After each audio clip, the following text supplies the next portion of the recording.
สวัสดีครับกับช่องของสุดเดชนะก็ได้เวลาที่เราจะมาเทสอันนี้ก็กลับมาจากออกไปข้างนอก คือแกะกล่องวันนี้แหละแล้วก็วันนี้ก็มาเซตอัพมันนิดนึงปรับแต่งพวกปิกอัพพวกอะไรให้มันเหมาะสมนะฮะบาลานซ์กับการเล่นนะฮะก็เดี๋ยวผมก็จะใช้วิธีการดิบๆเหมือนเดิมนะฮะก็คือจะอัดเสียงดิบๆโดยที่จะเสียงออกจากตู้แอมป์ยังไงก็จะดังได้ยินแบบนั้นนะจะไม่ปรับแต่ง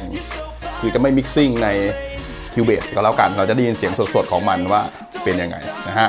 ก็ตัวนี้อันนี้ปรับเรียบร้อยปรับหัวแอมป์ไว้เรียบร้อยคือผมเพิ่มแหลมขึ้นมานิดนึงแล้วก็ลดกลางหน่อยแล้วก็ลดเบสนิดนึงนะฮะสำหรับตัวเสียงแตกเนาะแล้วก็เป็นพวกเสียงครันช์ก็จะเหมือนกันฮะก็ปรับแหลมขึ้นนิดนึงแล้วก็เอามิดไว้ตรงกลางแล้วก็โลไว้ตรงกลางอันนี้ผมว่ามัน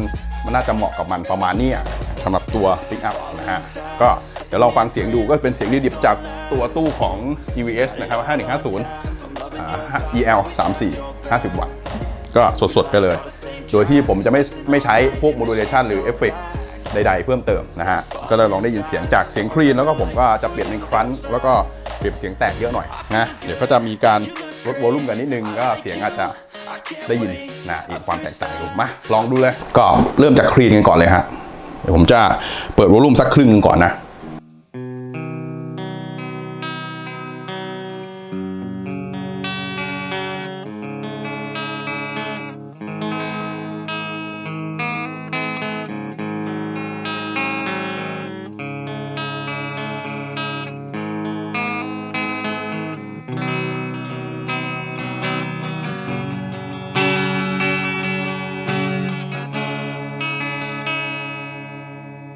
เดี๋ยวเพิ่มวอลลุ่มจนสุดนะฮะ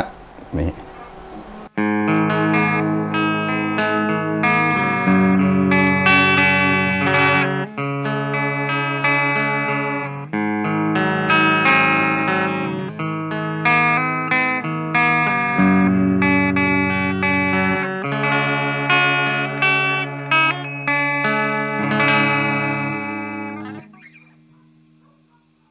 เดี๋ยวผมจะลดไปตรงกลางเหมือนเดิม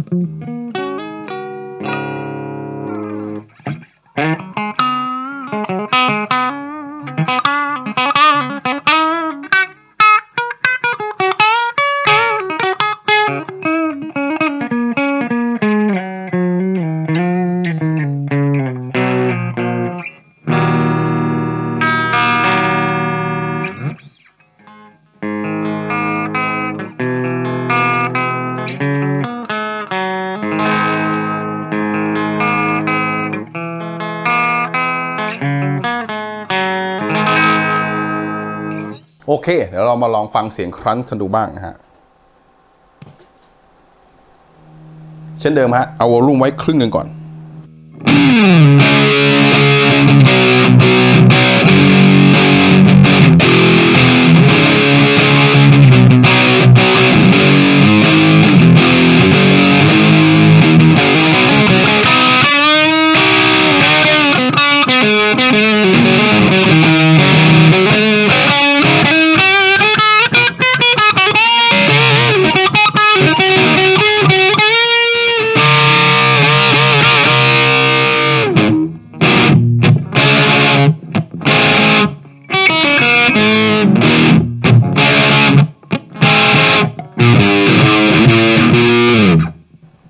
เปิดวอลลุ่มสุด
เคเดี๋ยวเรามาลองฟังเสียงแตกสุดๆดูเหงื่อออกเยอะนิดนึง เหงื่อเข้าตาแสบตาแตกสุดไปเลยนะฮะเช่นเดิมฮะเดี๋ยวเราเอาโวลูมไว้ประมาณครึ่งหนึ่งก่อน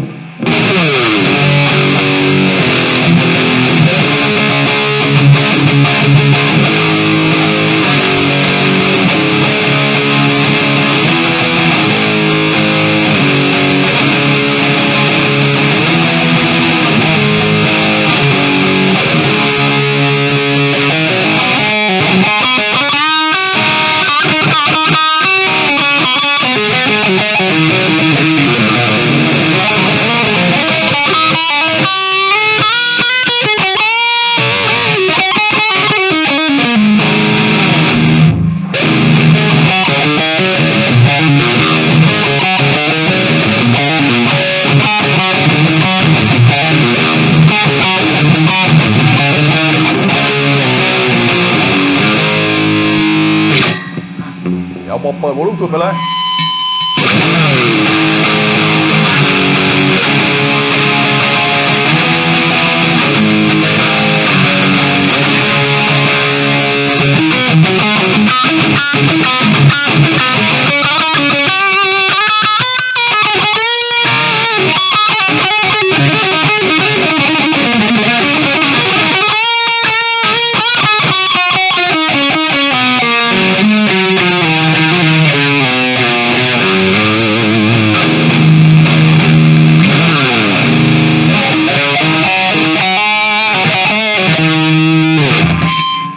เดี๋ยวลองจูนสายให้มันเป็นแบบดรอปดรีดูมั้งดรอป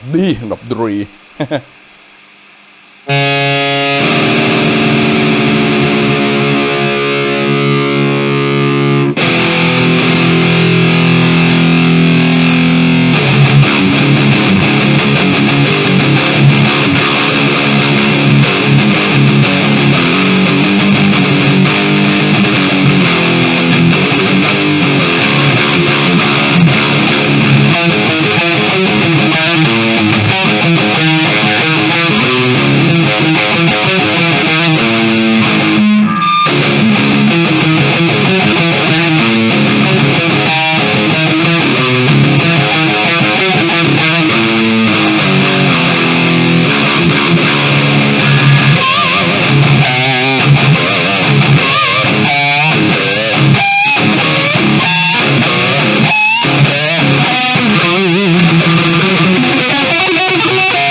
โอเคฮะจบไปแล้วนะสำหรับเจ้าเสียงดิบๆนะของกีตาร์ตัวนี้เลยนะฮะเพราะว่าเราไม่ใส่เอฟเฟกต์ในการปรุงแต่งนั่นเองนะฮะก็ได้ยินเสียงออกจากลำโพงคาบิเนตของเลนนี่ก็หัวเป็น EVS 5150นะฮะก็คือตัวนี้มันไม่มีเอฟเฟกต์ไม่มีรีเวิร์บอะไรทั้งนั้นนะฮะคือไม่ได้มีเอฟเฟกต์ว่าเป็นพวกโมเดชั่นพวกดีเลย์พวกอะไรรีเวิร์บก็ไม่มีก็จะเป็นเสียงแตกของเขานะฮะเสียงแตกจากหัวแอมป์นั่นเองก็ฟังเป็นยังไงนะฮะผมว่าเท่าที่ฟังดูตัวเนี้ยโทนเราเหมือนคอนโทรลได้ด้วยวอลลุ่มตัวเดียวนี่แหละพอเราเปิดมันน้อยหน่อยเนี่ยมันก็จะมีความที่เป็นแบบเสียงหนาๆอยู่ข้างในนะฮะมันทำให้เราเปิดวอลลุ่มครึ่งนึงเราก็สามารถที่จะโซโล่ได้แล้วนะฮะประมาณนั้นนี้โดยวิธีการนะถ้าเกิดว่าเราเปิดจนสุดเสียงก็จะออกไปย่านแหลมมากกว่านะฮะผมว่าปิกอัพตัวนี้ก็ทำได้ดีพอสมควรเลยนะสำหรับเสียงที่ออกมานะได้ยินแบบดิบๆแบบนี้โดยที่เรายังไม่ได้ปรุงแต่งเดี๋ยวรอบหน้าเรามาเล่นกันแบบเหมือนกับเล่นกับเพลงอะไรก็แล้วแต่นะว่ามันจะเป็นยังไงบ้างถ้าเกิดว่าเราใช้วอลลุ่มเดียวเนี่ยถ้าเกิดอย่างที่ผมบอกนะฮะปรับไว้ครึ่งนึงเพื่อจะโซโล่แล้วก็ริทึมหรืออะไรแบบนั้นมันจะเป็นยังไงนะฮะเดี๋ยวลองฟังดูคลิปหน้ามันจะเป็นยังไงถ้าเราเดี๋ยวผมอยากจะมีปรับแต่งบ้างเล็กน้อยนะฮะบางทีก็ไอตัวลูกบิดมันอาจจะล็อกไม่ค่อยอยู่นิดนึงบางทีมันเสียงมันเคลื่อนตามที่เราปรับไว้จูนไว้มันอาจจะมีเคลื่อนบ้างเล็กน้อยประมาณนะฮะก็อาจจะมีแบบ มีเพี้ยนอยู่เล็กๆนะฮะที่เราจะต้องมาหมุนพวกตัวจูนนิ่งของเขาจูนเนอร์เนี่ยฮะตัวล็อกสายตัวนี้นะฮะก็ประมาณนั้นส่วนตัวบิดพวกอะไรเนี้ยโอเคละเพราะว่าเฟดมันกำลังดีนะฮะมันกำลังเตี้ยๆไม่สูงมากแล้วก็ไม่ต่ำมากเกินไปประมาณนั้นผมว่าใช้ได้แล้วก็เสียงมันค่อนข้างที่จะออกแนวร็อกเลยล่ะร็อกแผลกๆเลยอะเอาพุทนี้เหลือเฟือสำหรับเสียงแตกแนวร็อกแน่นอนนะฮะสำหรับเจ้าตัวนี้นะฮะแครมเมอร์บาริต้าสเปเชียลนะฮะเดี๋ยวคลิปหน้ามาเจอกันอีกว่าเราจะเล่นกันแบบไหนนะฮะแล้วเกิดว่าใครอยากได้ตัวนี้แล้วจะบอกว่าโอ๊ยผมจะไปเล่นได้กว้างไหมจะเอาโซโล่ได้ไหมหรืออะไรไหมเดี๋ยวเรามาคุยกันนะฮะวิธีการนะคลิปนี้ก็ลาไปก่อนนะครับสำหรับเสียงดิบๆตรงนี้เป็นยังไงก็ลองคอมเมนต์ดูแล้วกันนะฮะว่าใครชอบไม่ชอบก็ลองคอมเมนต์ดูได้นะฮะคลิปนี้ลาไปก่อนครับขอบคุณครับสวัสดีครับไงฝากกดติดตาม channel สุดเด็ดไว้ด้วยนะครับเดี๋ยวจะมีอะไรมาแกะกันเรื่อยๆแล้วก็อาจจะมีเทสแล้วแต่นะฮะที่ผมอยากได้นะ โอเคคลิปนี้ลาไปก่อนสวัสดีครับ